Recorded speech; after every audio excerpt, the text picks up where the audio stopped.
ദൈവനാമം വാഴ്ത്തപ്പെടുമാറാകട്ടെ.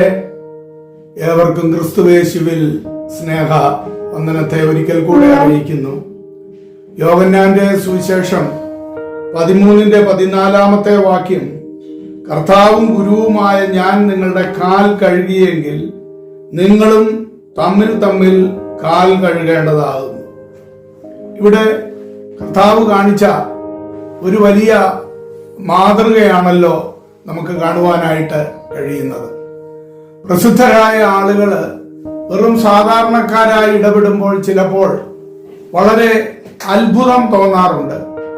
എന്നാൽ മറ്റു ചിലർ പൊങ്ങച്ചം കാണിച്ച് ജീവിക്കുമ്പോൾ മറ്റുള്ളവരിൽ വെറുപ്പിന് അത് കാരണമായി തീരുന്നതും നമുക്ക് കാണാവുന്നതാണ്.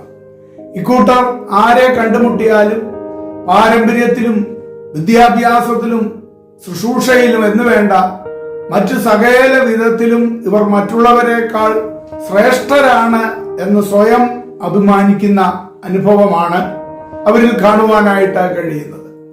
ഇങ്ങനെയുള്ളവരെ അല്പന്മാരായിട്ടാണ് മറ്റുള്ളവർ കരുതുന്നത്.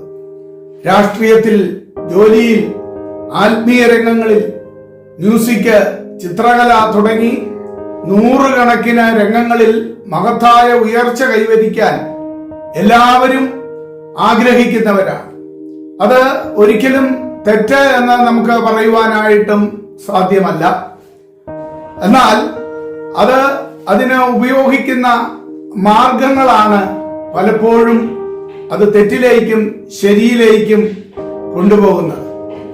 എല്ലാ ആളുകളും എന്നെ അറിയണം, എല്ലായിടത്തും എന്റെ ഫോട്ടോയും കട്ടൗട്ട് തുടങ്ങിയവ ഉയർന്നു നിൽക്കണം, ഞാൻ എവിടെ ചെന്നാലും 10 വാക്ക് പറവാൻ അവസരം കിട്ടിയിരിക്കണം. ഇതാണ് അങ്ങനെയുള്ളവരുടെ ചിന്താഗതി.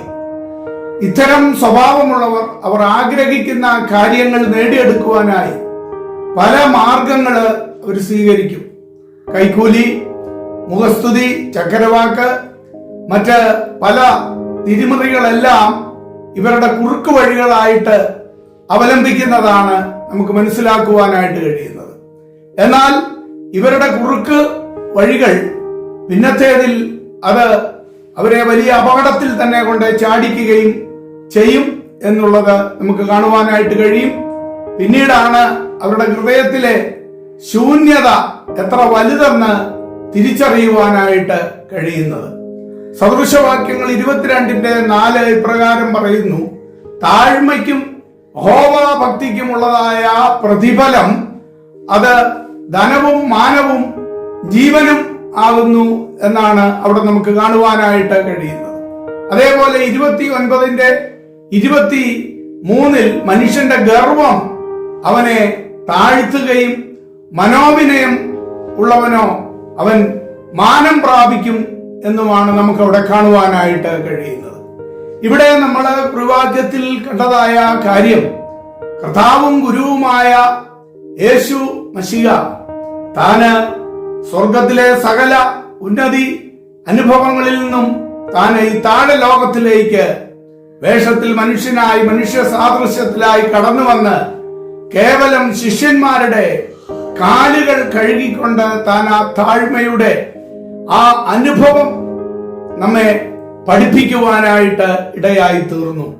നമുക്ക് നമ്മോട് തന്നെ ചോദിക്കാം, നാം പലപ്പോഴും ക്രിസ്തുവിനെ പിന്തുടരുന്നു, അവിടുത്തെ ഉപദേശങ്ങളെ നാം പിന്തുടരുന്നു, എന്നാൽ യഥാർത്ഥമായിട്ട് ക്രിസ്തുവിന്റെ മാതൃക നമുക്ക് ഉൾക്കൊള്ളുവാൻ നാം ഇടപഴകുന്ന എല്ലാ ഇടങ്ങളിലും നമുക്ക് സാധിക്കുന്നുണ്ടോ എന്ന് നമുക്ക് തന്നെ നമ്മോട് തന്നെ ചോദിക്കുമ്പോൾ അനേക കുറവുകൾ നമുക്ക് ദൈവത്തിന്റെ പരിശുദ്ധാത്മാവ് വെളിപ്പെടുത്തി തരിക തന്നെ ചെയ്യും.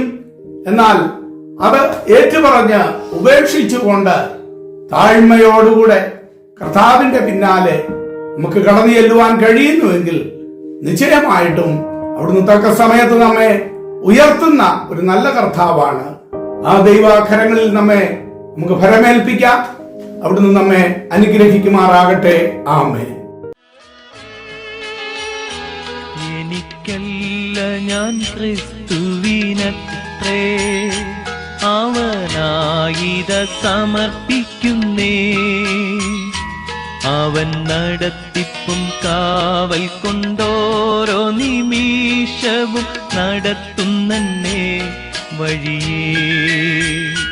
അവൻ നടത്തിപ്പും കാവൽ കൊണ്ടോരോ നിമിഷവും നടത്തുന്നേ വഴിയേ.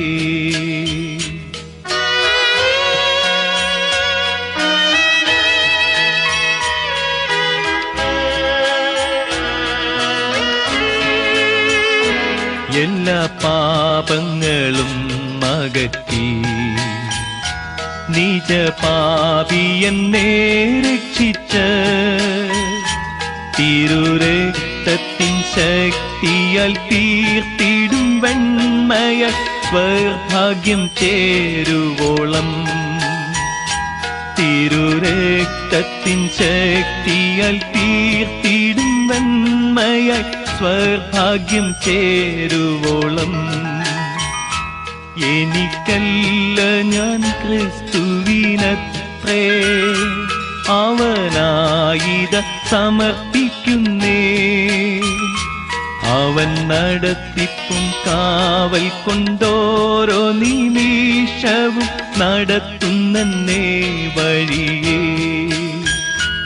അവൻ നടത്തിപ്പും കാവൽ കൊണ്ടോരോ നിമിഷവും നടത്തുന്നേ വഴിയേ.